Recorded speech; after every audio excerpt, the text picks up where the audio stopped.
La méthode qui a fait l'objet d'un ouvrage qui s'appelle Jeux d'échecs et développement personnel est basée sur la compréhension de l'enseignement du jeu d'échecs.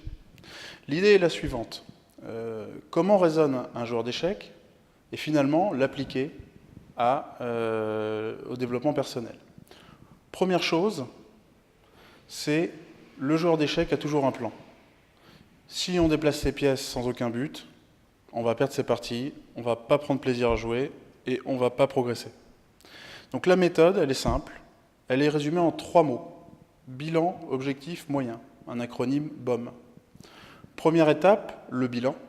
L'idée, c'est, dans les différents secteurs qui composent notre vie, de faire un bilan objectif, minimum 2 fois par an, à l'occasion soit de la fin de l'année civile, soit de fêtes, soit d'événements particuliers type anniversaire, et tous les 6 mois, de faire un bilan. L'idée, c'est quoi? C'est de dire, je fais un bilan personnel, je fais un bilan professionnel, je fais un bilan familial. Je regarde où j'en suis, en essayant de faire en sorte de faire un bilan objectif, sans chercher à l'améliorer, sans chercher à le détériorer. Et à partir de là, je réfléchis aux axes. Là intervient le deuxième point, qui est la fixation d'objectifs. Quand on fixe des objectifs, il est très important, comme l'avait déjà souligné l'ancien champion du monde Garry Kasparov, de fixer des objectifs intermédiaires. L'idée, c'est pas de dire là, je veux être plus riche, ou je veux perdre du poids. C'est de se fixer un objectif réalisable qu'on met en adéquation avec des moyens.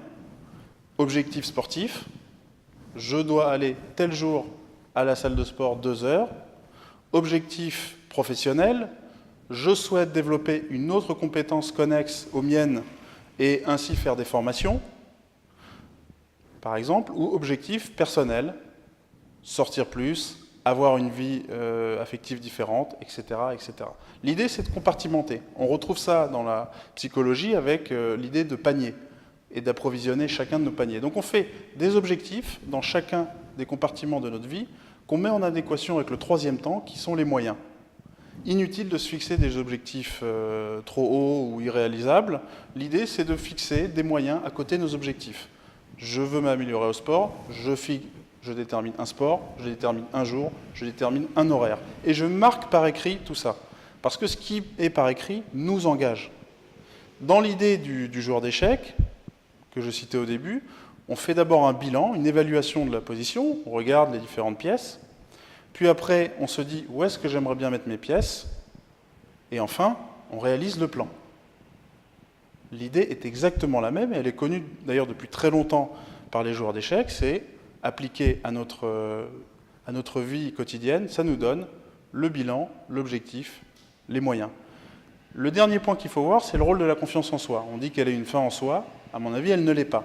À mon avis, elle est un accélérateur, mais comme disait l'ancien champion du monde Robert James Fisher, la confiance doit reposer sur des faits.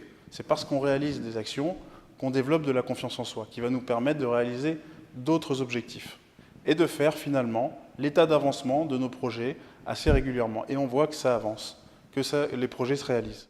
Toute cette méthode sera abordée en janvier lors d'un déjeuner au Cercle K2.